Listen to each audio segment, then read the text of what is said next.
എങ്ങനെ ഒരു എഫക്റ്റീവ് ആയിട്ടുള്ള ടൈം ടേബിൾ നമുക്ക് പ്രിപ്പയർ ചെയ്യാം? ഒരുപാട് സ്റ്റുഡൻസ് എപ്പോഴും നമ്മുടെ ക്ലാസ്സുകളിലൊക്കെ പറയാറുണ്ട്, ഒരു സ്റ്റഡി ടൈം ടേബിൾ പ്രിപ്പയർ ചെയ്യാനുള്ള മെത്തേഡ് പറഞ്ഞു തരണം, അല്ലെങ്കിൽ എങ്ങനെയാണ് പഠിക്കുക എന്നുള്ളത്, ഒരു സിസ്റ്റമാറ്റിക് ആയിട്ട് പഠിക്കുക എങ്ങനെയെന്നുള്ള കാര്യങ്ങൾ നിങ്ങൾ അറിയിക്കണം എന്ന് എപ്പോഴും പറയാറുണ്ട്. അപ്പോൾ ഒരു എഫക്റ്റീവ് ആയുള്ള ടൈം ടേബിൾ പ്രിപ്പയർ ചെയ്യാനുള്ള ഒരു 10 റൂൾസുമായിട്ടാണ് ഞാൻ ഇവിടെ വന്നിട്ടുള്ളത്.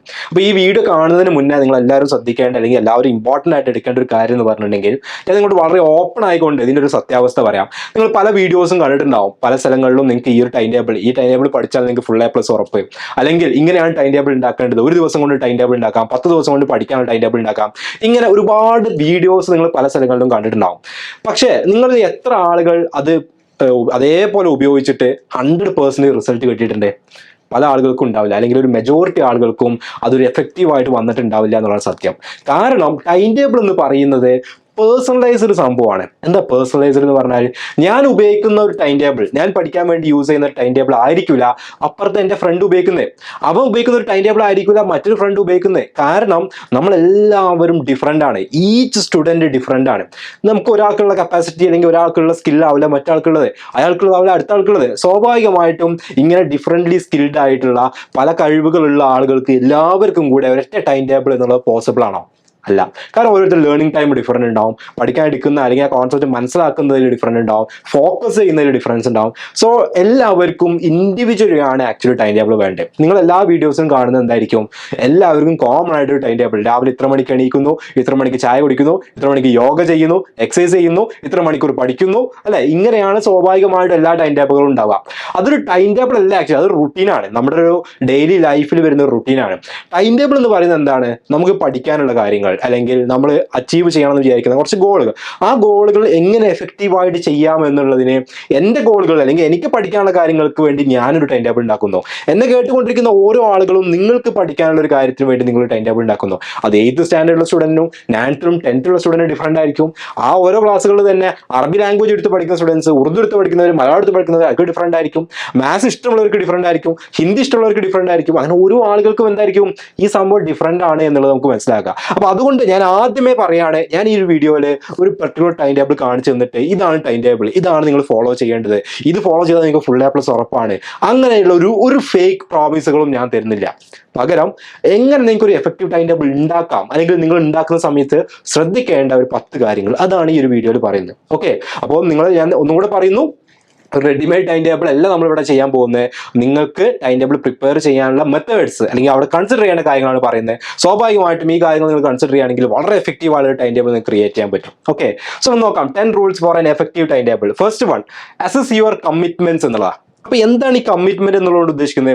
നമ്മൾ സ്കൂളിൽ പഠിക്കുന്ന സമയത്ത് നമുക്ക് ഒരുപാട് കാര്യങ്ങൾ തിയറി അല്ലെങ്കിൽ ടെക്സ്റ്റ് ബുക്കിലുള്ള ഒരുപാട് കാര്യങ്ങൾ പഠിക്കാനുണ്ടാവും. ചില സമയത്ത് നമുക്ക് എക്സാമുകൾ വരുന്നുണ്ടാവും, അല്ലെ? ക്ലാസ് ടെസ്റ്റുകൾ, അല്ലെങ്കിൽ annual exam, quarterly exam, half yearly എക്സാമുകൾ വരുന്നുണ്ടാവും. ചില നമ്മൾ കലോത്സവത്തിനൊക്കെയുള്ള ആളുകൾ, ആർട്സ് പോലുള്ള പ്രോഗ്രാമുള്ള ആളുകൾ ഉണ്ടെങ്കിൽ അതുമായിട്ട് ബന്ധപ്പെട്ട പ്രാക്ടീസുകൾ ഉണ്ടാവും. സയൻസ് ഫെയർ ഉണ്ടെങ്കിൽ അതുമായിട്ട് ബന്ധപ്പെട്ട് ഉണ്ടാവും. സ്കൗട്ട് ആൻഡ് ഗൈഡ്സ്, SPC അല്ലെങ്കിൽ മറ്റ് ക്ലബ് ആക്ടിവിറ്റീസ് അതിൻ്റെ കൂടെ ഉണ്ടാവും. നമ്മുടെ പേഴ്സണൽ ലൈഫിലോട്ട് വരികയാണെങ്കിൽ തന്നെ നമ്മുടെ വീട്ടിൽ പ്രോഗ്രാമുകൾ ഉണ്ടാവാം, അല്ലെങ്കിൽ നമ്മുടെ റിലേറ്റീവ്സിന്റെ വീട്ടിൽ പ്രോഗ്രാമുകൾ ഉണ്ടാവാം. ഇങ്ങനെ നമുക്ക് ഒരുപാട് കമ്മിറ്റ്മെന്റ്സ് ഉണ്ട്, അല്ലെ? നമ്മൾ തന്നെ ചെയ്യേണ്ടതായിട്ടുള്ള ഒരുപാട് കമ്മിറ്റ്മെന്റ്സ് ഉണ്ട്. ആ കമ്മിറ്റ്മെന്റ്സ് എന്തൊക്കെയാണ് എന്നുള്ളതായിരിക്കണം നമ്മൾ ആദ്യം മനസ്സിലാക്കേണ്ടത്. നിങ്ങൾ ആലോചിക്കുക, നിങ്ങളുടെ കയ്യിൽ ഒരു റെഡിമെയ്ഡ് ടൈം ടേബിൾ ഉണ്ട്. 2 ദിവസം കഴിഞ്ഞിട്ടാണ് എന്ത് ചെയ്യുന്നത്? നിങ്ങളുടെ വീട്ടിൽ അല്ലെങ്കിൽ നിങ്ങളുടെ വീടിന് തൊട്ടടുത്ത് നിങ്ങളുടെ അയൽവാസിയാണ് ഒരാളെ വീട്ടിൽ കല്യാണം വരുന്നത്. ആ കമ്മിറ്റ്മെന്റ് അവിടെ മാറി, അല്ലെ? തൊട്ടടുത്ത ദിവസമാണ് ടീച്ചർ പറയുന്നത് നാളെ ഒരു ക്ലാസ് ടെസ്റ്റ് ഉണ്ട് എന്നുള്ളത്. നിങ്ങളുടെ കമ്മിറ്റ്മെന്റ് അവിടെ മാറി. അപ്പോൾ റെഡിമെയ്ഡ് ആയിട്ടുള്ള ഫിക്സഡ് ആയിട്ടുള്ള ആന പിടിച്ചാലും അനങ്ങാത്തൊരു ടൈം ടേബിൾ ഉണ്ടാക്കിയിട്ട്, അല്ലെങ്കിൽ അങ്ങനെ ഒരു വീഡിയോ കണ്ട് ആ ടൈം ടേബിൾ അവിടെ പ്രിപ്പയർ ചെയ്ത് വെച്ചിട്ട് കാര്യമുണ്ടോ? അത് എഫക്റ്റീവ് ആണോ? അല്ല. അപ്പൊ കമ്മിറ്റ്മെന്റ്സ് എപ്പോഴും നമ്മൾ എന്ത് ചെയ്യണം? മനസ്സിലാക്കണം. എന്തൊക്കെ നമുക്ക് ചെയ്യാനുള്ളത്, ഇന്നത്തെ ഒരു ദിവസം ഇനി എന്തൊക്കെ ഞാൻ ചെയ്യാനുള്ളത്, അടുത്തൊരു ആഴ്ചത്തേക്ക് ഞാൻ എന്തൊക്കെ ചെയ്യാനുള്ളത്, അടുത്തൊരു മാസത്തേക്ക് ഞാൻ എന്തൊക്കെ ചെയ്യാനുള്ളത്. കാരണം അതിൽ നമ്മൾ എക്സ്പെക്ട് ചെയ്യാത്ത കാര്യങ്ങളും വരും, ഉറപ്പാണ്. നമ്മൾ വിചാരിക്കാത്ത കാര്യങ്ങൾ ഒക്കെ വരും. നാളെ ദിവസം പഠിക്കാമെന്ന് വിചാരിച്ചു, നാളെ നമുക്ക് ഫുൾ പനിയാണ്, അതവിടെ മിസ്സായി പോയി. അപ്പൊ അങ്ങനെയുള്ള കാര്യങ്ങൾ വരും, അത് ഒബ്വിയസ്ലി ഉണ്ടാവും. പക്ഷേ എന്നാലും കറന്റ് ഉള്ള കാര്യങ്ങൾ വെച്ചുകൊണ്ട് നമ്മുടെ കമ്മിറ്റ്മെന്റ്സ് നിങ്ങൾ ആദ്യം അനലൈസ് ചെയ്യാം. വേണമെങ്കിൽ അത് നോട്ട് ചെയ്ത് വെക്കാം എന്നുള്ളതാണ്. ഓക്കെ, അടുത്തത് ഐഡന്റിഫൈ യുവർ പ്രയോറിറ്റീസ്. കമ്മിറ്റ്മെന്റ്സ് എല്ലാം നമ്മൾ എന്ത് നോട്ട് ചെയ്ത് വെച്ചിട്ടുണ്ട്. അതിൽ നമ്മുടെ പ്രയോറിറ്റീസ് എന്താണ്? പ്രയോറിറ്റി എന്ന് പറയുമ്പോൾ നാളെ ഒരു എക്സാം ഉണ്ട്, മറ്റന്നാൾ ഒരു എക്സാം ഉണ്ട്. നാളത്തെ എക്സാം ആയിരിക്കും നമ്മൾ ഇന്നത്തെ പ്രയോറിറ്റി. സിമ്പിൾ അല്ലെ. നമുക്ക് എന്തുണ്ട്, നമ്മുടെ വീട്ടിൽ നമുക്കൊരു കല്യാണം ഉണ്ട്, ഒരു സൽക്കാരം ഉണ്ട്. കല്യാണം വീടിന്റെ തൊട്ടടുത്തുള്ള ഒരു സ്ഥലത്താണ്. സൽക്കാരം ഏതോ റിലേറ്റീവിന്റെ, നമ്മൾ എന്നോ കണ്ടു പറഞ്ഞ റിലേറ്റീവിന്റെ വീട്ടിലാണ്. നമ്മുടെ പ്രയോറിറ്റി ഏതാണ്? വീടിന്റെ തൊട്ടടുത്തുള്ള കല്യാണമാണ്. അപ്പൊ ഇങ്ങനെ നമ്മൾക്കുള്ള ഒരുപാട് കമ്മിറ്റ്മെന്റ്സിൽ നമുക്ക് പ്രയോറിറ്റൈസ് ചെയ്യാൻ പറ്റണം. എന്തുകൊണ്ടാണ് പ്രയോറിറ്റൈസ് ചെയ്യാൻ പറ്റണം എന്ന് പറയാൻ കാരണം, കമ്മിറ്റ്മെന്റ്സ് എന്ന് പറഞ്ഞാൽ നമ്മൾ ചെയ്യേണ്ട അല്ലെങ്കിൽ നമ്മളവിടെ ഉണ്ടാവേണ്ട കുറെ ടാസ്കുകളാണ്. അതിൽ പഠിക്കുന്ന അടക്കമുള്ള ഒരുപാട് ടാസ്കുകളാണ്. പക്ഷേ ഒരു മനുഷ്യന് അല്ലെങ്കിൽ എല്ലാ മനുഷ്യനും 24 hours ഉള്ളത്. ഈ 24 hours കൊണ്ട് ഒരു പക്ഷേ അത്രയും കാര്യങ്ങൾ കമ്മിറ്റ് ചെയ്ത എല്ലാ കാര്യങ്ങളും ചെയ്യാൻ പറ്റിക്കൊള്ളുന്നില്ല. സ്വാഭാവികമായിട്ടും നമ്മൾ എന്ത് ചെയ്യും? പ്രയോറിറ്റൈസ് ചെയ്യും. നമുക്കുള്ള കമ്മിറ്റ്മെന്റ്സിൽ ഏറ്റവും ടോപ്പ് പ്രയോറിറ്റി, പിന്നെയുള്ളത് അങ്ങനെ ഏറ്റവും ടോപ്പിൽ വരുന്ന കുറച്ച് കാര്യങ്ങൾ മാത്രമായിരിക്കും നമുക്ക് ചെയ്യാൻ പറ്റുക. അപ്പൊ അങ്ങനെ നമുക്ക് പ്രയോറിറ്റൈസ് ചെയ്യാൻ പറ്റണം. അത് നമ്മുടെ എക്സാം ടൈം ആയാൽ എക്സാം ആയിരിക്കും നമ്മുടെ പ്രയോറിറ്റി അല്ലെ, അല്ലെങ്കിൽ നമുക്ക് വേറെ ആക്ടിവിറ്റി ഉണ്ടെങ്കിൽ ആ ആക്ടിവിറ്റി ആയിരിക്കും നമ്മുടെ പ്രയോറിറ്റി. അപ്പൊ അതിൽ നമ്മൾ ഏറ്റവും ഇത് പ്രയോറിറ്റി എന്ന് പറയുമ്പോൾ സിനിമ കാണുക എന്നുള്ളതാണ് എന്റെ പ്രയോറിറ്റി എന്ന് പറഞ്ഞിട്ട് ദിവസം ഇരുന്ന് സിനിമ കാണുക അങ്ങനെ എല്ലാം പറയുന്നത്. ജെനുവിൻ ആയിട്ട് എന്ത് ചെയ്യണം? പ്രയോറിറ്റി ഏതാണ് എന്നുള്ളത് കൃത്യമായിട്ട് നമ്മൾ ഐഡന്റിഫൈ ചെയ്യണം. ഓക്കെ, അപ്പൊ കമ്മിറ്റ്മെന്റ്സ് വന്നു, പ്രയോറിറ്റി വന്നു. അടുത്തത് നമ്മൾ സ്റ്റഡീസിനെ കുറിച്ചാണ് പറയുന്നത് അല്ലെ, പഠിക്കുന്നതിനെ കുറിച്ചാണ്, അല്ലെ കല്യാണത്തിന് സൽക്കാരത്തിന് പോകുന്നതിനെ കുറിച്ച് മാത്രമല്ല. അപ്പൊ പഠിക്കുന്നതിനെ തന്നെ നമ്മൾ സ്റ്റഡി ബ്ലോക്സ് ആക്കുക എന്നുള്ളതാണ്. സ്റ്റഡി ബ്ലോക്സ് ആക്കുക എന്ന് പറഞ്ഞിട്ടുണ്ടെങ്കിൽ ഒരു ദിവസം അല്ലെങ്കിൽ നിങ്ങളുടെ എക്സാമിന്റെ വളരെ പീക്ക് ടൈമാണ്, നാളെ ഒരു എക്സാം ഉണ്ട്, സ്വാഭാവികം ഇന്ന് ലീവ് ആണെന്നെങ്കിൽ നിങ്ങൾ ഫുൾ ഡേ പഠിക്കാനുള്ള പ്ലാൻ ചെയ്യും. ഓക്കെ, ഓരോ ചാപ്റ്ററുകളും കാര്യങ്ങളൊക്കെ പ്ലാൻ ചെയ്യും. അത് നിങ്ങളൊരു ബ്ലോക്സ് ആക്കിയിട്ട് ഒരു മണിക്കൂറിന്റെ 2 മണിക്കൂറിന്റെ സ്റ്റഡി ബ്ലോക്സ് ആക്കിയിട്ട് മാറ്റാം. എന്തിനാണ് ഈ സ്റ്റഡി ബ്ലോക്സ് ആക്കി മാറ്റുന്നത്? നിങ്ങൾ ആലോചിച്ചാൽ മതി, നിങ്ങൾക്ക് ഒരു വർക്ക് ചെയ്യണം. ഓക്കെ, ഒരു വർക്ക് ചെയ്യണം, അല്ലെങ്കിൽ നിങ്ങളുടെ വീടിന്റെ മുറ്റം അല്ലെ, നിങ്ങളുടെ ആ ഒരു മുറ്റം മുഴുവൻ എന്തെങ്കിലും ക്ലീൻ ചെയ്യണം. അപ്പൊ നിങ്ങൾ എന്താ ചെയ്യുക? പോയിട്ട് ആദ്യം കുറച്ച് സ്ഥലം അവിടെ സ്ഥലം എല്ലാം കൂടെ പരന്ന് ചെയ്യുക. അല്ല, നമ്മൾ അതിന് പകരം ഓരോരോ ഭാഗങ്ങൾ ഇങ്ങനെ ക്ലിയർ ചെയ്ത് ഇങ്ങനെ ടാസ്കിന് നമ്മൾ സ്മോൾ ടാസ്കുകളാക്കി ഇങ്ങനെ കുറച്ച് കഴിഞ്ഞിട്ടുണ്ടെങ്കിൽ നമുക്ക് എന്ത് ചെയ്യാൻ പറ്റില്ല? അങ്ങനെ ഒരു പ്രശ്നം അല്ലെങ്കിൽ നമുക്ക് അതിനൊരു ബോറടി ഫീൽ ചെയ്യൂല. പകരം നമ്മൾ എന്താണ്, ഓരോന്ന് കഴിയുമ്പോൾ നമുക്കിങ്ങനെ അടുത്ത് ചെയ്യാനുള്ള ഒരു ഹാപ്പിനെസ് ഇങ്ങനെ കൂടി വരിക ചെയ്യുക. സ്വാഭാവികമായിട്ടും പഠിക്കുന്ന കാര്യത്തിലും നമ്മൾ ആ ടോട്ടൽ നമ്മൾ ഇന്ന് രാവിലെ ആയിക്കോ, ഇന്നിപ്പോൾ രാവിലെ മുതൽ വൈകുന്നേരം വരെ ഒരു 7 മണിക്കൂറുണ്ട്, ആ 7 മണിക്കൂർ ഇരുന്ന് പഠിക്കണമല്ലോ എന്ന് വിചാരിക്കുന്നതിന് പകരം 7 മണിക്കൂറിനെ 1 ഹവറിന്റെ 7 ബ്ലോക്ക് ആക്കുക, അല്ലെങ്കിൽ 2 ഹവറിന്റെ 3.5 ബ്ലോക്സ് ആക്കുക. എന്നിട്ട് എന്ത് ചെയ്യാം? ഓരോ ബ്ലോക്കുകളായിട്ട് ഇങ്ങനെ കവർ ചെയ്യുക. ഈ ബ്ലോക്കുകൾ കവർ ചെയ്യുന്നതിന് ഇടയിൽ നിങ്ങൾ ശ്രദ്ധിക്കേണ്ട ഒരു കാര്യം, 4th പോയിന്റ് ബ്രേക്സ് ആണ്. ഓക്കെ, ഒരു 2 ഹവറിന്റെ ഒരു ലേണിംഗ് ടൈം അല്ലെങ്കിൽ ഒരു 2 ഹവർ നിങ്ങൾ പഠിച്ചു കഴിഞ്ഞാൽ നിങ്ങൾ 10 to 15 മിനിറ്റ്സ് നിങ്ങൾ ബ്രേക്ക് എടുത്തിരിക്കണം. ഓക്കെ, ആ 10 to 15 മിസ്സാവും എന്ന് വിചാരിച്ചിട്ടോ അല്ലെങ്കിൽ ആ സമയം കൂടി പഠിക്കാമെന്നോ അങ്ങനെ വിചാരിക്കരുത്. കാരണം എന്താ, ഈ നമ്മുടെ ബ്രെയിൻ എന്ന് പറഞ്ഞിട്ടുണ്ടെങ്കിൽ ഒരു മെഷീനല്ല, ഇങ്ങനെ ഇൻപുട്ട് കൊടുക്കുന്നതനുസരിച്ച് ഔട്ട്പുട്ട് തരുന്ന മെഷീനല്ല. അതിന് സ്വാഭാവികമായിട്ട് റെസ്റ്റ് കൊടുക്കണം. നിങ്ങൾ അതുവരെ പഠിച്ച കാര്യങ്ങൾ ഒന്ന് സെറ്റിൽ ആവാൻ വേണ്ടിയിട്ട്, നിങ്ങളുടെ സബ് കോൺഷ്യസ് മൈൻഡിൽ കയറിയുള്ള കാര്യങ്ങളൊക്കെ ഒന്ന് റിവൈസ് ചെയ്ത് റെഡി ആവാൻ വേണ്ടിയിട്ട് നിങ്ങൾ ബ്രേക്കുകൾ കൊടുത്തിരിക്കണം. സോ ആ ബ്രേക്കുകൾ നിങ്ങളുടെ ടൈം ടേബിൾ പ്രിപ്പയർ ചെയ്യുന്ന സമയത്ത് നിങ്ങളുടെ മൈൻഡിൽ വേണം. സ്റ്റഡി ബ്ലോക്കുകൾ സെറ്റ് ചെയ്യുന്നതിന്റെ കൂടെ തന്നെ ബ്രേക്കുകൾ സെറ്റ് ചെയ്യുക എന്നുള്ളത് വളരെ ഇമ്പോർട്ടൻ്റ് ആണ്. ആ ബ്രേക്കിന്റെ ഇടയിൽ നിങ്ങൾക്ക് പല ആക്ടിവിറ്റീസ്, നിങ്ങളൊന്ന് റിലാക്സ് ചെയ്യാനുള്ള ആക്ടിവിറ്റീസ് ചെയ്യാം, അല്ലെങ്കിൽ പല കാര്യങ്ങളും ചെയ്യാം. ഓക്കെ, പക്ഷേ പലപ്പോഴും പ്രശ്നം പറ്റുന്നത് വെച്ചിട്ടുണ്ടെങ്കിൽ ഈ ബ്രേക്കിന്റെ സമയത്ത് നമ്മൾ ജസ്റ്റ് ഒന്ന് ഇൻസ്റ്റാഗ്രാമിൽ കയറട്ടെ എന്ന് വിചാരിക്കും. ഇൻസ്റ്റാഗ്രാമിൽ കയറും, ഒരു വീഡിയോ അല്ലെങ്കിൽ ഒരു റീൽ കാണും, അടുത്ത് കാണും, ലാസ്റ്റ് 10 മിനിറ്റ്സ് ബ്രേക്ക് 1 മണിക്കൂർ നീണ്ടുപോകും. അങ്ങനെ സംഭവിക്കാൻ പാടില്ല. ഈ ബ്രേക്ക് എന്ന് പറഞ്ഞാൽ നിങ്ങളുടെ മൈൻഡിനെ റിലാക്സ് ചെയ്യാനുള്ളതും അതുപോലെ തന്നെ നിങ്ങൾക്ക് ആ ഒരു ബോറിംഗ് ഫീൽ ചെയ്യാതെ അല്ലെങ്കിൽ നിങ്ങൾ വളരെ എക്സോസ്റ്റഡ് ആയിട്ട് പോവാതെ നിങ്ങളുടെ എഫക്റ്റീവ് ആയിട്ട് നിങ്ങളുടെ ആ ഒരു സ്റ്റഡി കൊണ്ടുപോകാൻ വേണ്ടിയിട്ടുള്ള ബ്രേക്സ് ആണ് എന്നുള്ളത് കൃത്യമായിട്ട് മനസ്സിലാക്കുക. ഓക്കെ, അടുത്തത് ക്രിയേറ്റ് എ റുട്ടീൻ ക്രിയേറ്റ് ചെയ്യുക എന്നുള്ളതാണ് ഞാൻ നേരത്തെ പറഞ്ഞത്. ഒട്ടുമിക്ക വീഡിയോസ് നിങ്ങൾ കണ്ട സംഭവം എന്താണ്? Routine create. എന്ന റുട്ടീൻ പറഞ്ഞാൽ എന്താ? രാവിലെ 5 മണിക്ക് എണീക്കുന്നു അല്ലെ, 5 മണി മുതൽ 5:15 വരെ നിങ്ങൾ രാവിലത്തെ ആക്ടിവിറ്റീസ് ഒക്കെ ചെയ്യുന്നു, പിന്നെ ഒരു 15 മിനിറ്റ്സ് എക്സസൈസ് ചെയ്യുന്നു, മെഡിറ്റേഷൻ ചെയ്യുന്നു, ഫുഡ് കഴിക്കുന്നു, പഠിക്കുന്നു, പിന്നെ പഠനത്തിന് ഇടയിലുള്ള ബ്രേക്ക്, ഇതിങ്ങനെ ആ സംഭവം എന്താണ്? അത് റുട്ടീനാണ് അല്ലെ. നല്ലൊരു വളരെ എഫക്റ്റീവ് ആയിട്ട് അല്ലെങ്കിൽ ജീവിതത്തിൽ സക്സസ്ഫുൾ ആയിട്ടുള്ള ഒരുപാട് ആളുകൾ എല്ലാവർക്കും ഒന്നും ഒരു പർട്ടിക്കുലർ റുട്ടീൻ ഉണ്ടാവും. പക്ഷെ നിങ്ങൾ മനസ്സിലാക്കേണ്ട ഒരു കാര്യം, ഇതും ഓരോ പേഴ്സണൽ ആയിട്ട് നമ്മൾ സെറ്റ് ചെയ്യേണ്ട ഒരു സംഭവമാണ്. എന്റെ റുട്ടീൻ ആയിരിക്കില്ല തൊട്ടടുത്ത ആൾക്ക്, ഓരോരുത്തർക്കും ഡിഫറെന്റ് ആയിരിക്കും. രാവിലെ ഏർലി മോർണിംഗ് 4 മണിക്ക് 3 മണിക്ക് എണീറ്റ് പഠിക്കാൻ പറ്റുന്ന സ്റ്റുഡൻസ് ഉണ്ട്. അവർ രാത്രി സ്വാഭാവികമായിട്ട് നേരത്തെ കിടന്നുറങ്ങും. ചില ആളുകൾക്ക് ആ സമയത്ത് രാവിലെ പഠിക്കാൻ പറ്റില്ല, അവർ രാത്രി ചിലപ്പോൾ ഒരു 2 മണി വരെയൊക്കെ എന്ത് ചെയ്യും, രാത്രി ഇരുന്ന് പഠിക്കുന്നുണ്ടാവും. അവർക്ക് അതാണ് പോസിബിൾ, അല്ലെങ്കിൽ അവർക്ക് അതാണ് ഏറ്റവും ഫീസിബിൾ എങ്കിൽ ഓക്കെ, ഒരു കുഴപ്പമില്ല. രാവിലെ എല്ലാ ദിവസവും രാവിലെ എണീറ്റിട്ട് യോഗ ചെയ്യുന്ന ആളുകളുണ്ടാവും, ചിലത് ചെയ്യാത്ത ആളുകളുണ്ടാവും. ചില ആളുകൾക്ക് രാവിലെ എണീറ്റിട്ട് യോഗ ചെയ്യുന്നതിന് പകരം വേറെ എന്തെങ്കിലും ചെറിയ എക്സസൈസ് ചെയ്യുന്നതായിരിക്കും. അപ്പോൾ അവരതിന് വിടുക. അങ്ങനെ നമുക്ക് ഏതാണോ ബെറ്റർ ആയിട്ടുള്ളത് അല്ലെങ്കിൽ നമുക്ക് ഏറ്റവും ആപ്റ്റ് ആയിട്ടുള്ളത് അതായിരിക്കണം നമ്മൾ എന്ത് ചെയ്തിട്ടുണ്ട്, റൂട്ടീനായിട്ട് സെറ്റ് ചെയ്യേണ്ടത്. നിങ്ങൾ പല മോട്ടിവേഷണൽ സ്റ്റോറീസ്, പല മോട്ടിവേഷണൽ വീഡിയോസ് ഒക്കെ കണ്ടിട്ടുണ്ടാവും. അതിൽ സക്സസ് ആയിട്ടുള്ള ഒരാൾ പറയുകയാണ് അയാൾ രാവിലെ 4 മണിക്ക് എണീക്കുന്ന ആളായിരിക്കും ഒരു പക്ഷേ വേറെ വീഡിയോ കാണുമ്പോൾ അയാൾ രാവിലെ ചിലപ്പം 8 മണിക്ക് എണീക്കുന്ന ആളായിരിക്കും. അപ്പൊ ഇത് എന്തുകൊണ്ടാണെന്ന് വെച്ചിട്ടുണ്ടെങ്കിൽ ആ 2 ആളുകൾക്കും രണ്ട് റുട്ടീൻ ആയതുകൊണ്ടാണ്. അപ്പോൾ ഒരാളുടെ മാത്രം സ്റ്റോറി കേട്ടിട്ട് അല്ലെങ്കിൽ ആരെങ്കിലും ഒരാൾ പറയുന്നത് മാത്രം കേട്ടിട്ട് ചെയ്യുക എന്നുള്ളതൊന്നും എന്തല്ല പോസിബിൾ ആയിട്ടുള്ള കാര്യമില്ല. ഒബ്വിയസ്ലി ഏർലി മോർണിംഗിന് അതിൻ്റെതായുള്ള അഡ്വാൻറ്റേജസ് ഉണ്ട്. ഞാൻ ഒരിക്കലും ഡിനേ ചെയ്യുന്നില്ല. ഏർലി മോർണിംഗ്സിന് അതിൻ്റെതായുള്ള അഡ്വാൻറ്റേജസ് ഉണ്ട്. നമ്മുടെ മൈൻഡ് ഏറ്റവും കാം ആ സമയത്തായിരിക്കും, നമുക്ക് പെട്ടെന്ന് കാര്യം ഗ്രാസ്പ് ചെയ്യാൻ പറ്റും. ഡെഫിനറ്റ്ലി അത് അവിടെ ഉണ്ട്. പക്ഷേ അത് ഒരാൾക്ക് പറ്റുന്നില്ല എന്നുണ്ടെങ്കിൽ അയാൾ എന്ത് ചെയ്യേണ്ട ആവശ്യമില്ല. ആ സമയത്തേക്ക് പുഷ് ചെയ്തിട്ട് നീ എന്തായാലും മോർണിംഗിൽ പഠിക്കണം, നീ മോർണിംഗിലേ പഠിച്ചാൽ പറ്റുള്ളൂ എന്ന് പറഞ്ഞിട്ട് ഒരു നിലക്കും പുഷ് ചെയ്യേണ്ട ആവശ്യമില്ല. എക്സസൈസ് ചെയ്യാൻ രാവിലെ എണീറ്റ് ഒരു 10 പുഷപ്പ് എടുക്കാൻ താല്പര്യമില്ലാത്ത ഒരാളെ കൊണ്ടുപോയിട്ട് 10 പുഷപ്പാട് നിന്ന് എടുപ്പിക്കേണ്ട ഒരു ആവശ്യമുണ്ടോ? ഇല്ല. അപ്പൊ റുട്ടീൻ എന്ന് പറയുന്നത് നമുക്ക് എന്താണ് പേഴ്സണൽ ആയിട്ട് നമ്മൾ ഡെവലപ്പ് ചെയ്യേണ്ട ഒരു സംഭവമാണ്. അത് നിങ്ങൾ സ്റ്റഡി ടൈം ടേബിൾ ഉണ്ടാക്കുമ്പോൾ മാത്രമല്ല, നിങ്ങളുടെ ലൈഫ് ലോങ് ത്രൂ ഔട്ട്, നിങ്ങളുടെ പ്രൊഫഷണൽ ലൈഫ് ആയിക്കോട്ടെ പേഴ്സണൽ ലൈഫ് ആയിക്കോട്ടെ, എവിടെയും നിങ്ങൾക്ക് പ്രോപ്പർ ആയിട്ടുള്ള റുട്ടീൻ, ഒരു സിസ്റ്റമാറ്റിക് ആയിട്ടുള്ള റുട്ടീൻ ഉണ്ടാവുക എന്നുള്ളത് വളരെ ഇമ്പോർട്ടന്റ് ആണ്. ഓക്കെ, അടുത്തത് 6th one, set realistic goals എന്നുള്ളതാണ്. Realistic goals. എന്താ റിയലിസ്റ്റിക് ഗോൾസ് എന്നുള്ളത്? നമ്മൾ പല ആളുകളും ടൈം ടേബിൾ ഉണ്ടാക്കുന്ന സമയത്ത് നമ്മൾ വിചാരിക്കും ഇന്ന് ഞാനൊരു 10 ചാപ്റ്ററാണ് പഠിക്കും. ഓക്കെ, നമുക്ക് തന്നെ അറിയാം 10 ചാപ്റ്റർ നമുക്ക് ഒരു ദിവസം കൊണ്ട് പഠിക്കാൻ കഴിയില്ല. അപ്പൊ അങ്ങനെയുള്ള വളരെ അംബീഷ്യസ് ആയിട്ടുള്ള ഗോൾസ് സെറ്റ് ചെയ്ത് കഴിഞ്ഞാലുള്ള പ്രശ്നം എന്താ വെച്ചിട്ടുണ്ടെങ്കിൽ നമ്മൾ ഡിമോട്ടിവേറ്റഡ് ആവും. ഓക്കെ, ഞാനിപ്പോ ഇന്ന് 10 ചാപ്റ്റർ പഠിക്കാൻ തീരുമാനിച്ചു. ഓക്കെ, അല്ലെങ്കിൽ 5 ചാപ്റ്റർ പഠിക്കാൻ തീരുമാനിച്ചു. എൻ്റെ ടെക്സ്റ്റ് ബുക്കിലുള്ളത് 15 ചാപ്റ്റർ ആണ്. അപ്പൊ ഇന്ന് 5 ചാപ്റ്റർ, നാളെ 5 ചാപ്റ്റർ, 3 ദിവസം കൊണ്ട് പഠിച്ചു കഴിയല്ലോ, സുഖമായല്ലോ എന്നുള്ളത് ആദ്യമേ നമ്മുടെ മൈൻഡ് സെറ്റായി. പഠിച്ചു തുടങ്ങുമ്പോഴാണ് നമുക്ക് മനസ്സിലാവുക ഒരു ചാപ്റ്റർ തീർക്കാൻ തന്നെ ചിലപ്പോൾ നമുക്ക് ആ ദിവസത്തിന് പകുതി വേണ്ടി വരും. ഒരു ദിവസം ചിലപ്പോൾ 2 ചാപ്റ്റർ കഴിയുള്ളൂ. അപ്പൊ നമ്മൾ ഡെസ്പ് ആവുകയാണ്. അതായത് നമ്മൾ വിചാരിക്കാണ് 5 ചാപ്റ്റർ കംപ്ലീറ്റ് ചെയ്യാൻ ഞാൻ വിചാരിച്ചു, പക്ഷേ 2 ചാപ്റ്റർ എന്നെ കൊണ്ട് കംപ്ലീറ്റ് ചെയ്യാൻ പറ്റിയിട്ടുള്ളൂ. 3 ചാപ്റ്റർ പെൻഡിങ് ആയി. ഈ പെൻഡിങ്ങുള്ള ചാപ്റ്റർ ഇനി എപ്പോൾ പഠിക്കും? ഇനി എനിക്ക് ഒരുപാട് ദിവസങ്ങൾ വേണമല്ലോ പഠിക്കാൻ. അപ്പോൾ ഇത് എന്തുകൊണ്ടാണ് സംഭവിക്കുന്നത്? ഇങ്ങനെ ഡിമോട്ടിവേറ്റഡ് ആവാൻ കാരണം എന്താ? നമ്മൾ റിയലിസ്റ്റിക് ആയിട്ടുള്ള ഗോൾസ് വെക്കാത്തതുകൊണ്ടാണ്.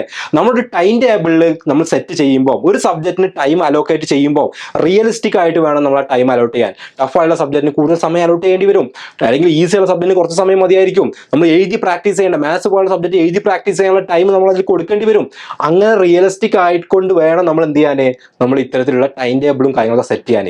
ഒരിക്കലും അച്ചീവബിൾ അല്ലാത്ത വളരെ എന്താ പറയുക യമണ്ടൻ ടാസ്കുകൾ എന്ത് ചെയ്യേണ്ട, ടൈം ടേബിളിൽ കൊണ്ടുവരേണ്ട, റിയലിസ്റ്റിക് ആയിട്ട്. പക്ഷെ നിങ്ങൾ ചെയ്യാൻ പറ്റുന്ന കാര്യമായിരിക്കണം. ഒരാൾക്ക് ഒരു ദിവസം 2 ചാപ്റ്റർ പഠിക്കാൻ പറ്റുമെന്നുണ്ടെങ്കിൽ കുറച്ചുകൂടി റിയലിസ്റ്റിക് ആവട്ടെ എന്ന് വിചാരിച്ചിട്ട് ഒരു ചാപ്റ്റർ ഇടാൻ പാടില്ല. എന്താണോ നിങ്ങളുടെ പൊട്ടൻഷ്യൽ, ആ പൊട്ടൻഷ്യലിന്റെ മാക്സിമം ചെയ്യാൻ പറ്റുന്ന റിയലിസ്റ്റിക് ആയിട്ടുള്ള ഗോൾസ് ആയിരിക്കണം നിങ്ങൾ ടൈം ടേബിൾ സെറ്റ് ചെയ്യേണ്ടത്. And 7th one, the priority self care. ഞാൻ നേരത്തെ പറഞ്ഞു, അതെ, നമ്മൾ ഒരുപാട് പഠിക്കും. ഇപ്പോൾ എസ്പെഷ്യലി ഇപ്പോൾ SLC ആവുന്ന ആളുകളാണെങ്കിൽ, അല്ലെങ്കിൽ +1 +2 അല്ലെങ്കിൽ എൻട്രൻസ് എഴുതാൻ പോകുന്ന സമയമാകുമ്പോഴേക്കിന് നിങ്ങൾക്ക് ഒരുപാട് പ്രഷർ ഉണ്ടാവും. സ്വാഭാവികമായിട്ടും നിങ്ങളുടെ സൊസൈറ്റിയിൽ നിന്നുള്ള പ്രഷർ ഉണ്ടാവും, ഫാമിലിയിൽ നിന്നുള്ള ചിലപ്പോൾ ഉണ്ടാവും, പിയർ പ്രഷർ നിങ്ങളുടെ ബാക്കിയുള്ള ഫ്രണ്ട്സിൻ്റെ അടുത്ത് ഉണ്ടാവും, ഇതൊക്കെ ഉണ്ടാവും. സ്വാഭാവികമായിട്ടും നമ്മൾ കംപ്ലീറ്റ്ലി സ്റ്റഡീസിലോട്ട് പോകുന്ന ഒരു അവസ്ഥ ഉണ്ടാവാം. പക്ഷെ ആ സമയത്ത് നിങ്ങളുടെ ഹെൽത്ത് കാര്യം അല്ലെങ്കിൽ മെന്റൽ ഹെൽത്ത്, ഇങ്ങനെയുള്ള കാര്യങ്ങൾ എപ്പോഴും എന്ത് ചെയ്യണം, നമ്മൾ ശ്രദ്ധിക്കണം എന്നുള്ള. അത് ഞാൻ എപ്പോഴും നമ്മുടെ ഫൗണ്ടേഷൻ ലൈവിലൊക്കെ സ്റ്റുഡൻസിനോട് എപ്പോഴും പറയാറുണ്ട്. നിങ്ങൾ എന്റർടൈൻമെന്റിനുള്ള സമയത്ത് എന്റർടൈൻമെന്റിൽ കോൺസെൻട്രേറ്റ് ചെയ്യണം. ആ സമയത്ത് ഇരുന്ന് പഠിക്കേണ്ട സമയത്ത് ഇരുന്ന് പഠിക്കാനും കോൺസെൻട്രേറ്റ് ചെയ്യണം. കാരണം എന്താ, ഇതൊക്കെ നമ്മുടെ ലൈഫാണ്. നമ്മുടെ ലൈഫിൽ എല്ലാ കാര്യങ്ങളും വേണം. 24 hours ഇരുന്ന് പഠിക്കുക എന്ന് പറയുന്നത് മണ്ടത്തരമാണ്, മണ്ടത്തരമാണ്. ഞാൻ ഒരിക്കലും ഒരു സ്റ്റുഡന്റിനോട് പോലും, അല്ലെങ്കിൽ നമ്മുടെ ഇവിടെ എക്സാമുമായിട്ടുള്ള ഒരു സ്റ്റുഡന്റിനോട് പോലും നിങ്ങൾ 24 മണിക്കൂർ ഇരുന്ന് പഠിക്കണം എന്നല്ല പറയാറുള്ളത്. നിങ്ങൾ എഫക്റ്റീവായിട്ട് പഠിക്കുന്ന സമയം മാക്സിമം യൂട്ടിലൈസ് ചെയ്ത് പഠിക്കണം എന്നാണ് പറയാറുള്ളത്. അതിനുള്ള ടിപ്സാണ് നമ്മൾ എപ്പോഴും പറഞ്ഞു കൊടുക്കാറുള്ളത്. നിങ്ങൾക്ക് നിങ്ങളുടെ ലേണിംഗ് ടൈം എത്രമാത്രം കുറയ്ക്കാൻ പറ്റുമോ അത്രയും കുറച്ച് കഴിഞ്ഞാൽ നിങ്ങൾക്ക് ബാക്കി സമയം ബാക്കിയുള്ള നിങ്ങളുടെ ഹോബീസിന് നമുക്ക് യൂസ് ചെയ്യാം, വേറെ ഇൻട്രസ്റ്റ് ഉണ്ടെങ്കിൽ അതിന് യൂസ് ചെയ്യാം, അല്ലെങ്കിൽ നിങ്ങളുടെ സെൽഫ് ആയിട്ടുള്ള സ്കില്ലുകൾ ഡെവലപ്പ് ചെയ്യാൻ യൂസ് ചെയ്യാം. അല്ലാതെ ഫുൾ ടൈം പഠിച്ചുകൊണ്ടിരിക്കുക എന്നുള്ളത് എന്തല്ല, ഒരു നല്ല സ്റ്റുഡന്റ് ലക്ഷണമല്ല. അപ്പൊ നമ്മുടെ സെൽഫ് കെയർ എന്ന് പറയുന്നത് നമ്മുടെ ഹോബീസ് വേണം, നമ്മുടെ ഹെൽത്ത് വേണം, നമ്മുടെ മെന്റൽ ഹെൽത്ത്, നമ്മുടെ മെഡിറ്റേഷൻ, അങ്ങനെയുള്ള കാര്യങ്ങളൊക്കെ എന്താണ് അതിൽ ഇൻക്ലൂഡഡ് ആണ്. അപ്പൊ നമ്മൾ എപ്പോഴും പഠിക്കുമ്പോൾ ശ്രദ്ധിക്കേണ്ട കാര്യം ഒരുപാട് സമയം ഇരുന്ന് പഠിക്കുക എന്നുള്ളതല്ല. ചിലപ്പോൾ നമ്മൾ ഒരു ട്യൂഷനൊക്കെ പോകുമ്പോൾ ട്യൂഷനിൽ നമുക്ക് അറിയുന്ന ചാപ്റ്റർ ആയിരിക്കും ആ സാർ എടുക്കുന്നത്, എന്നാലും നമ്മുടെ ക്ലാസ്സിൽ ഇരിക്കേണ്ടി വരും. കാരണം സ്കൂളിൽ കേട്ട് പഠിച്ചിട്ടുണ്ടാവും, ട്യൂഷനിൽ വീണ്ടും എന്ത് ചെയ്യണം, അതേ ക്ലാസ്സുകൾ കേട്ടിങ്ങനെ ഇരിക്കേണ്ട ആവശ്യം വരും. ആ സമയം നമുക്ക് വേസ്റ്റ് ആണ്, ആക്ച്വലി അല്ലെ, നമുക്ക് വേസ്റ്റ് ആണ്. അപ്പൊ ഇത്തരത്തിൽ ലേണിംഗ് ടൈം നമ്മൾ എന്ത് ചെയ്യണം, മാക്സിമം റെഡ്യൂസ് ചെയ്യാൻ പറ്റുന്ന രീതിയിലുള്ള പ്ലാറ്റ്ഫോമുകളിൽ അല്ലെങ്കിൽ അങ്ങനെയുള്ള എഡ്യൂക്കേഷൻ ആയിരിക്കണം നമ്മൾ എടുക്കേണ്ടത്. എന്നിട്ട് ബാക്കിയുള്ള സമയങ്ങളിൽ നമ്മുടെ ബാക്കിയുള്ള സ്കില്ലുകൾ ഡെവലപ്പ് ചെയ്യാൻ നമ്മൾ യൂസ് ചെയ്യണം. നമുക്ക് ഒരുപാട് സ്കില്ലുകൾ ഉണ്ടാവും, നിങ്ങൾ അറിയാത്ത അല്ലെങ്കിൽ നിങ്ങൾക്ക് അറിയുന്നു പക്ഷെ നിങ്ങൾക്ക് ശ്രദ്ധിക്കാൻ പറ്റാതെ പോകുന്ന ഒരുപാട് സ്കില്ലുകൾ ഉണ്ടാവും. അതൊക്കെ ഡെവലപ്പ് ചെയ്യാനുള്ള ടൈമും കൂടെ നിങ്ങൾ എന്ത് ചെയ്യണം, കണ്ടുപിടിക്കണം. അതാണ് പ്രയോറിറ്റൈസ് സെൽഫ് കെയർ എന്നുള്ളത് ഉദ്ദേശിക്കുന്നത്. Then 8th one, be flexible and adapt എന്നുള്ളതാണ്. Okay, be flexible and adapt. അതായത് തൊട്ട് മുന്നേ നമ്മൾ പറഞ്ഞൊരു പോയിന്റ് എന്താണ്, സെറ്റ് റിയലിസ്റ്റിക് ഗോൾസ് എന്ന് പറയുന്നുണ്ട് അല്ലെ. Set realistic goals. നമ്മൾ എന്തെങ്കിലും ഗോളുകൾ വളരെ റിയലിസ്റ്റിക് ആയിട്ടാണ് സെറ്റ് ചെയ്യേണ്ടത്. ചില സമയങ്ങളിൽ ചിലപ്പോൾ അത് നമ്മൾക്ക് വിചാരിച്ച പോലെ കംപ്ലീറ്റ് ചെയ്യാൻ പറ്റിക്കൊള്ളുന്നില്ല. ഇന്ന് 3 ചാപ്റ്റർ കംപ്ലീറ്റ് ചെയ്യാൻ വിചാരിച്ചു, പക്ഷെ ഒരു 2ാമത്തെ ചാപ്റ്റർ ആയപ്പോഴേക്കും അതിലെ കുറച്ച് പ്രോബ്ലംസിലൊക്കെ നമ്മൾ സ്റ്റക്കായി, കുറച്ച് സമയം അധികം എടുത്തു. 3rd ചാപ്റ്റർ കംപ്ലീറ്റ് ചെയ്യാൻ നമുക്ക് പറ്റിയില്ല. സ്വാഭാവികമായിട്ടും നിങ്ങൾ ഡെസ്പ് ആവല്ല വേണ്ടത്. അവിടെ നിങ്ങൾ ഫ്ലെക്സിബിൾ ആവണം. എന്താ ഫ്ലെക്സിബിൾ എന്ന് പറഞ്ഞിട്ടുണ്ടെങ്കിൽ, ഈ ടൈം ടേബിൾ എന്ന് പറഞ്ഞിട്ടുണ്ടെങ്കിൽ ഒരു 1 ഡയമെൻഷനുള്ള റോഡല്ല. വേറെ ഒരു സബ് ഇല്ലാത്ത റോഡല്ല. ടൈം ടേബിൾ നമ്മുടെ ഒരു മൊത്തം സ്റ്റഡീസ് അല്ലെങ്കിൽ മൊത്തം ആക്ടിവിറ്റീസ് സിസ്റ്റമാറ്റിക് ആയിട്ട് കൊണ്ടുപോകാനുള്ള ഒരു ടൂൾ മാത്രമാണ്. അതിൽ സ്വാഭാവികമായിട്ടും വരേണ്ട അല്ലെങ്കിൽ അതിൽ ടൈം ടു ടൈം വരേണ്ട സ്മോൾ ഫ്ലെക്സിബിലിറ്റീസ് അതിൽ കൊണ്ടുവരണം. ഒരു ചാപ്റ്റർ മിസ്സായി പോയാൽ ചാപ്റ്റർ പഠിക്കാൻ പറ്റിയിട്ടില്ല എങ്കിൽ നിങ്ങൾക്കറിയാലോ, നിങ്ങൾ ട്രൈ ചെയ്തിട്ടുണ്ട്, പക്ഷേ സാഹചര്യങ്ങൾ കൊണ്ട് പറ്റാതെ പോയതാണ്. അത് നമ്മൾ മറ്റ് സ്ഥലങ്ങളിൽ കോമ്പൻസേറ്റ് ചെയ്യാൻ പറ്റുന്ന രീതിയിൽ ടൈം ടേബിളിനെ ഫ്ലെക്സിബിൾ ആക്കണം. ടൈം ടേബിളിനെ ഫ്ലെക്സിബിൾ ആക്കാൻ പറ്റണം. കാരണം ടൈം ടേബിൾ എന്ന് പറയുന്നത് എന്താണ്? നിങ്ങളുടെ പാത്തിനെ സിസ്റ്റമാറ്റിക് ആക്കാനുള്ള സംഭവമാണ്. അല്ലാതെ നിങ്ങളുടെ പാത്തിനെ ഡിപ്രഷൻ ആക്കാനോ അല്ലെങ്കിൽ ഡിമോട്ടിവേറ്റ് ചെയ്യാനുള്ള സാധനം അല്ല ടൈം ടേബിൾ. അപ്പോൾ അത്തരത്തിൽ ഫ്ലെക്സിബിൾ ആവാനും ആ ഫ്ലെക്സിബിലിറ്റി നമ്മൾ അഡാപ്റ്റ് ചെയ്യാനും നമുക്ക് പറ്റണം. നമുക്കത് അഡാപ്റ്റ് ചെയ്യാൻ പറ്റണം. എന്ന് വെച്ചിട്ടുണ്ടെങ്കിൽ ഡെയിലി ഫ്ലെക്സിബിൾ ആയിട്ട് ടൈം ടേബിൾ മാറ്റിക്കൊണ്ടേ ഇരിക്കുക എന്നുള്ളതല്ല. ഞാൻ പറഞ്ഞു, വളരെ റെയർ ആയിക്കൊണ്ട് സാഹചര്യങ്ങൾക്ക് അനുസരിച്ച് നമുക്ക് ചെയ്യേണ്ടി വരും എന്നുള്ളതാണ്. നമുക്ക് പെട്ടെന്ന് പനിച്ചു, 2-3 ദിവസം പനിച്ചു, സ്വാഭാവികമായിട്ട് നമ്മുടെ ടൈം ടേബിൾ തെറ്റി. പക്ഷേ ആ ടൈം ടേബിൾ നമ്മളൊരു ഫ്ലെക്സിബിലിറ്റി കൊണ്ടുവന്നിട്ട് എന്ത് ചെയ്യണം? കോമ്പൻസേറ്റ് ചെയ്യാൻ പറ്റുന്ന രീതിയിലുള്ള ടൈം ടേബിൾ ആക്കി മാറ്റണം. അങ്ങനെ മാറ്റുമ്പോഴേ ടൈം ടേബിൾ ഒരു എഫക്റ്റീവ് ടൈം ടേബിൾ ആയിട്ട് മാറുള്ളൂ. അല്ലെങ്കിൽ നേരത്തെ നമ്മൾ പറഞ്ഞ പോലെ തന്നെ ആന പിടിച്ചാലും അനങ്ങാത്തൊരു കല്ല് പോലെ ഒരു സാധനം അവിടെ ഉണ്ടാവും. അവസാനം നമുക്കതൊരു ബേർഡനാണ്. കാരണം ഈ സാധനം ഫോളോ ചെയ്യാൻ നമുക്ക് പറ്റുന്നുണ്ടോ? ഈ ടൈം ടേബിൾ ഇല്ല. ഈ ടൈം ടേബിൾ കൊണ്ട് എന്തെങ്കിലും ഉപകാരം ഉണ്ടാവുന്നുണ്ടോ? ഇല്ല. എന്നാലോ നമുക്ക് ഒരുപാട് സ്ട്രെസ് ഉണ്ടാവുന്നുണ്ട്. അപ്പൊ അങ്ങനെ ആയിരിക്കരുത് ടൈം ടേബിൾ. ഫ്ലെക്സിബിൾ ആയിരിക്കണം, നമുക്ക് അഡാപ്റ്റ് ചെയ്യാൻ പറ്റുന്ന രീതിയിലുള്ള കാര്യങ്ങളായിരിക്കണം. ഓക്കെ, അതാണ് 8th റൂൾ എന്ന് പറഞ്ഞാൽ. Then 9th rule review and revise എന്നുള്ളതാണ്. ഞാനിപ്പോൾ പറഞ്ഞ പോലെ അതൊരു ടൈം ടേബിൾ സെറ്റ് ചെയ്യുമ്പോൾ, ഫോർ എക്സാമ്പിൾ 9th പാസ്സായ സ്റ്റുഡൻ്റ് ആണെന്ന് വിചാരിക്കാം. 9th ആദ്യമായിട്ടാണ് ചെല്ലുന്നത്. ആദ്യത്തെ ഒരു 1-2 മാസം കഴിയുമ്പോഴേ സ്വാഭാവികമായിട്ടും 9th എന്തൊക്കെ പഠിക്കാനുണ്ട്, എത്ര സ്പീഡിൽ നമുക്കത് പഠിക്കാൻ പറ്റുന്നുണ്ട്, എത്ര ടൈം നമുക്ക് വേണ്ടി വരും എന്നുള്ള കാര്യങ്ങളെ കുറിച്ചൊക്കെ ഒരു ധാരണ കിട്ടണമെങ്കിൽ ഒരു 2-3 മാസം കഴിയേണ്ടി വരും. ഞാൻ എപ്പോഴും ഫൗണ്ടേഷണൽ സ്റ്റുഡൻസിനോട് പറയാറുണ്ട്, സ്റ്റാർട്ടിങ് ട്രബിൾ എല്ലാവർക്കും ഉള്ളതാണ്. ഒരു കാറ് രാവിലെ എണീക്കുമ്പോൾ ചിലപ്പോൾ സ്റ്റാർട്ടിങ് ട്രബിൾ ഉണ്ടാവും. അതുപോലെ തന്നെ നമുക്ക് എന്തുണ്ടാവും? ഒരു സ്റ്റാർട്ടിങ് ട്രബിൾ ഉണ്ടാവും. 2-3 ചാപ്റ്റർ കഴിയുമ്പോഴേ ആ ട്രബിൾ മാറുള്ളൂ. അപ്പോൾ അത് മാറുന്നത് വരെ നമ്മൾ ചിലപ്പോൾ ഒരു വളരെ ഓർഡർ ഇല്ലാതെ ഇങ്ങനെ പോയിക്കൊണ്ടിരിക്കുകയായിരിക്കും. പക്ഷേ ആ ഒരു 2-3 മാസം കഴിയുമ്പോൾ നമ്മളൊന്ന് സെറ്റിൽ ആവും. അപ്പോൾ അതുകൊണ്ടാണ് റിവ്യൂ ആൻഡ് റിവൈസ് എന്ന് പറയാൻ കാരണം. നിങ്ങളുടെ ടൈം ടേബിൾ നിങ്ങൾ കണ്ടിന്യൂസ്ലി റിവ്യൂ ചെയ്തുകൊണ്ടിരിക്കണം. നിങ്ങളൊരു അക്കാഡമിക് ഇയർ തുടങ്ങുമ്പോൾ ആദ്യത്തെ മാസത്തെ ടൈം ടേബിൾ ചിലപ്പം വൻ അബദ്ധം ടൈം ടേബിൾ ആയിരിക്കും. അതിൽ പറയുന്ന ഒരു കാര്യം ചിലപ്പോൾ നിങ്ങൾക്ക് ഫോളോ ചെയ്യാൻ പറ്റുന്നുണ്ടാവില്ല. കാരണം എന്താണ്? നിങ്ങൾക്ക് അറിയില്ല എന്തൊക്കെയാണ് പഠിക്കാനുള്ളത്, എങ്ങനെയൊക്കെ എത്ര ടൈം എടുക്കും എന്നറിയില്ല. പക്ഷേ ഒരു 2-3 മാസം കഴിയുമ്പോഴേക്കും നിങ്ങൾ ഓരോ മാസം റിവ്യൂ ചെയ്ത് അതിൽ വേണ്ട റിവിഷൻസ് കൊണ്ടുവന്ന് ടൈം ടേബിളിൽ വേണ്ട മാറ്റങ്ങൾ കൊണ്ടുവന്ന്, നേരത്തെ ഇതുവരെ നമ്മൾ ഒരു 8 പോയിന്റ്സ് പറഞ്ഞല്ലോ, ആ 8 പോയിന്റ്സിലും പല ഏരിയാസിൽ വേണ്ട മാറ്റങ്ങൾ കൊണ്ടുവന്ന് റിവൈസും റിവ്യൂവും ചെയ്തിട്ടാണ് എന്ത് ചെയ്യുന്നത്, നമ്മുടെ ഒരു എക്സാം ഒക്കെ ആകുമ്പോഴേക്കിന്, ഒരു ആനുവൽ എക്സാം ഒക്കെ ആകുമ്പോഴേക്കിന് പെർഫെക്റ്റ് ടൈം ടേബിൾ ഫോളോ ചെയ്യുന്ന ആളുകളായിട്ട് നമ്മൾ മാറുന്നത്. അല്ലാതെ ഇത് ഞാൻ നേരത്തെ പറഞ്ഞ പോലെ ചായ കുടിക്കുന്നു, എണീക്കുന്നു, കിടക്കുന്നു, ആ ടൈം ടേബിൾ അല്ല ഇത്. ഇതെന്ത് ചെയ്യണം? റിവ്യൂ ആൻഡ് റിവൈസ് ചെയ്തുകൊണ്ട് നമ്മൾ മാറ്റിയെടുക്കണം. എന്തുകൊണ്ടാണ് ഇത് പറയാൻ കാരണം എന്ന് വെച്ചിട്ടുണ്ടെങ്കിൽ, അൾട്ടിമേറ്റ്ലി ടൈം ടേബിൾ എന്ന് പറഞ്ഞിട്ടുണ്ടെങ്കിൽ നമ്മുടെ ഒരു സിസ്റ്റമാണ്, അല്ലെ? നമ്മൾ ഫോളോ ചെയ്യുന്ന ഒരു സിസ്റ്റം. അതിനകത്ത് നമ്മുടെ എല്ലാ കാര്യങ്ങളും വരുന്നുണ്ട്. പഠിക്കേണ്ട കാര്യങ്ങൾ വരുന്നുണ്ട്, എക്സ്ട്രാ കരിക്കുലർ ആക്ടിവിറ്റീസ് വരുന്നുണ്ട്, നമ്മുടെ എന്റർടൈൻമെന്റ് വരുന്നുണ്ട്, ഒക്കെ എല്ലാ കാര്യങ്ങളും എന്താണ് അതിനകത്താണ് വരുന്നത്. സോ അതുകൊണ്ട് തന്നെ അത് എപ്പോഴും റിവ്യൂ ചെയ്തുകൊണ്ടേയിരിക്കണം. മാത്രമല്ല, ഇനി നമ്മളൊരു ഹൈസ്കൂളിലോട്ട് എൻ്റർ ചെയ്യുന്ന സമയം നോക്കുകയാണെങ്കിൽ ഒരു 8th സ്റ്റാൻഡേർഡിലുള്ള സ്റ്റുഡന്റിന്റെ ആറ്റിറ്റ്യൂഡ് ആയിരിക്കില്ല 9th സ്റ്റുഡന്റിന്. 9th സ്റ്റുഡന്റ് ആറ്റിറ്റ്യൂഡ് ആയിരിക്കില്ല 10th സ്റ്റുഡന്റിന്. ഓരോ ഇയർ കഴിയുമ്പോൾ നമ്മൾ മെച്ചുവർ ആവുന്നുണ്ട്. നമ്മൾ കുറച്ചുകൂടെ കാര്യങ്ങളെ കുറിച്ച് സീരിയസ്നെസ് നമുക്ക് വരുന്നുണ്ട്. അതുപോലെ തന്നെ ഒരുപാട് സ്കില്ലുകൾ അല്ലെങ്കിൽ പ്രായത്തിനനുസരിച്ചുള്ള ഒരുപാട് മാറ്റങ്ങൾ നമ്മളിൽ ഉണ്ടാവുന്നുണ്ട്. ഇതൊക്കെ എന്ത് ചെയ്യണം? നമ്മുടെ ടൈം ടേബിൾ റിഫ്ലക്ട് ചെയ്യണം. അതാണ് നമ്മുടെ ലൈഫിന്റെ സിസ്റ്റമാണ് ടൈം ടേബിൾ എന്ന് പറയുന്നത്. അതുകൊണ്ട് തന്നെ റിവ്യൂ ആൻഡ് റിവൈസ് എന്നുള്ളതാണ്. So last and final rule simple ആണ്. നിങ്ങളുടെ ടൈം ടേബിൾ നിങ്ങൾ പ്രിപ്പയർ ചെയ്തോളാം. നിങ്ങളുടെ ടൈം ടേബിൾ നിങ്ങൾ പ്രിപ്പയർ ചെയ്തോളാം. അത് പ്രിപ്പയർ ചെയ്യാൻ ഏതെങ്കിലും ഒരു കോച്ചിങ് സ്ഥാപനത്തിലെയോ ഏതെങ്കിലും ഒരു ടീച്ചറെയോ ഏതെങ്കിലും ഒരു ഫ്രണ്ടിനെയോ ഒന്നും ഏൽപ്പിക്കണ്ട, ആരും ഏൽപ്പിക്കണ്ട. കാരണം നിങ്ങൾക്ക് അറിയുന്ന പോലെ വേറൊരാൾക്കും അറിയില്ല, അല്ലേ? അത് ശരിയല്ലേ? നിങ്ങൾക്ക് എത്ര സീക്രട്സ് ഉണ്ടാവും, നിങ്ങളുടെ എത്ര സ്കില്ലുകൾ നിങ്ങൾ അറിയാത്തതുണ്ട്, അല്ലേ? നിങ്ങളുടെ ഫ്രണ്ട്സിന് നിങ്ങളെ കുറിച്ച് ഇപ്പോൾ എത്രമാത്രം അറിയാം, നിങ്ങൾ ഒരുപാട് സീക്രട്ട് അവർക്ക് അറിയായിരിക്കും. പക്ഷേ നിങ്ങൾക്ക് ഉള്ള റിയൽ പൊട്ടൻഷ്യൽ തിരിച്ചറിഞ്ഞിട്ടുള്ള ആളുകൾ നിങ്ങളാണ്, അല്ലേ? അപ്പൊ നിങ്ങളുടെ ടൈം ടേബിൾ ഉണ്ടാക്കേണ്ടത് ആരാണ്? നിങ്ങൾ തന്നെയാണ്. നമ്മുടെ ടൈം ടേബിൾ നമ്മൾ തന്നെ പ്രിപ്പയർ ചെയ്യുക. ഞാൻ പഠിച്ച സമയത്ത് എനിക്ക് വേണ്ട ടൈം ടേബിൾ ഉണ്ടാക്കിയത് ഞാനാണ്. ഞാൻ ഒരു ഫ്രണ്ടിനെയോ അല്ലെങ്കിൽ വേറെ ഒരാളെയോ എന്ത് ചെയ്തില്ല, ഡിപ്പെൻഡ് ചെയ്തില്ല. കാരണം ഈ റിയലൈസേഷൻ ഉണ്ടായിരുന്നുകൊണ്ടാണ് നമുക്ക് നമ്മുടെ ടൈം ടേബിൾ നമുക്ക് പ്രിപ്പയർ ചെയ്യാൻ പറ്റുള്ളൂ എന്നുള്ള സത്യം നിങ്ങൾ മനസ്സിലാക്കുക. വേറെ ഒരുപാട് ടൈം ടേബിളുകൾ നിങ്ങൾ യൂട്യൂബിൽ തന്നെ how to make a good effective time table അടിക്കുകയാണെങ്കിൽ ഇഷ്ടം പോലെ വീഡിയോസ് കിട്ടും. അത് മലയാളത്തിലും ഹിന്ദിയിലും ഇംഗ്ലീഷിലും ഏതൊക്കെ ലാംഗ്വേജിൽ വേണോ എല്ലാം കിട്ടും. അൾട്ടിമേറ്റ്ലി മനസ്സിലാക്കിക്കോളാം, നമ്മുടെ ടൈം ടേബിളിന്റെ വക്താക്കൾ നമ്മളാണ്, അല്ലെ? ഈ റിയലൈസേഷൻ നമുക്ക് വേണം. ആ റിയലൈസേഷൻ ഉണ്ടെങ്കിൽ മാത്രമേ നമുക്ക് എഫക്റ്റീവായ ടൈം ടേബിൾസ് ക്രിയേറ്റ് ചെയ്യാൻ പറ്റുള്ളൂ. അപ്പോൾ ഇത്രയുമാണ് ഞാൻ ഈ ഒരു വീഡിയോയിൽ പറയാൻ ഉദ്ദേശിക്കുന്നത്. So 10 rules to make effective time table എന്നുള്ളത് നിങ്ങളുടെ ഓൺ ടൈം ടേബിൾ ക്രിയേറ്റ് ചെയ്യാനുള്ള റൂൾസ് ആണ്. ഒരിക്കലും ഒരു ഓൾറെഡി ഉണ്ടാക്കി വെച്ചിട്ടുള്ള പ്രീസെറ്റ് ചെയ്തിട്ടുള്ള ഒരു ടൈം ടേബിൾ അല്ല. ഇത് ഫ്ലെക്സിബിൾ ആയിട്ടുള്ള റിവ്യൂ ചെയ്ത് റിവൈസ് ചെയ്യേണ്ട എന്നാൽ വളരെ എഫക്റ്റീവായിട്ട് പോകേണ്ട ഒരു ടൈം ടേബിൾ ആണ്. ഓക്കെ, അപ്പോൾ ഈ ടൈം ടേബിൾ നിങ്ങൾ എല്ലാവരും ട്രൈ ചെയ്ത് നോക്കുക. ഇത് ഞാനിപ്പോൾ പറഞ്ഞുള്ള ഈ ഒരു 10 റൂൾസ് നിങ്ങൾക്ക് എത്രമാത്രം എഫക്റ്റീവ് ആയിട്ടുണ്ട് എന്നുള്ളത് ഈ ഒരു കമന്റ് ബോക്സിൽ എല്ലാവരും ഒന്ന് നിങ്ങളുടെ ഒരു ഫീഡ്ബാക്ക് എന്താണെന്നുള്ള അറിയിക്കുക. അങ്ങനെയാണെങ്കിൽ നിങ്ങൾക്ക് ഇതുപോലത്തെ വീഡിയോസ് ഇനി വേണമെന്നുണ്ടെങ്കിൽ നമുക്ക് ഇത്തരത്തിലുള്ള വീഡിയോസ് ഇനിയും കൂടുതൽ ചെയ്യാം. ഇനി ആരെങ്കിലും നമ്മുടെ ചാനൽ സബ്സ്ക്രൈബ് ചെയ്തിട്ടില്ലെങ്കിൽ സബ്സ്ക്രൈബ് ചെയ്യുക. ഇതുപോലത്തെ ഒരുപാട് ഇൻഫോർമേറ്റീവ് ആയുള്ള വീഡിയോസ് ചെയ്യാൻ നമ്മൾ ട്രൈ ചെയ്യുന്നതാണ്. Okay, so thank you.